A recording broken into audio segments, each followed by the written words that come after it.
सुभेदार, राजा आग्र्याला असताना किल्ला बांधाय आम्ही कर्ज काढलं, हे तुम्ही राजासनी सांगितलं ना?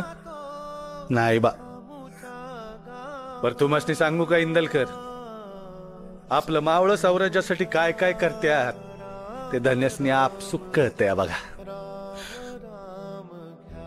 घ्या, मला जायला हो, बरंच काम बाकी आहे गडा हो. धन यायच्या आत मला समत पुरं करायला पाहिजे. हनुमंताचं राऊळ बाकी आहे, 2-3 इमारती बाकी आहे, लय काम बाकी आहे, लय काम बाकी आहे. धन यायच्या आत. हे असं अवचित बडबडत का निघून गेले इंदुलकर? राज यायच्या आधी समद तयार ठेवलं का इंदलकर मोकळे. समद्या इमारतीन जिन्सांसकट किल्ला राजांच्या हवाली केला का इंदलकर जातील मालवण सोडू. स्वराज्यासाठी असं काम करायचं असतंय बघ. एवढी सोन्याची दारका उभवली इंदलकरांनी, पर तिळभर दिकून गर्व नाही का मोह नाही बघ.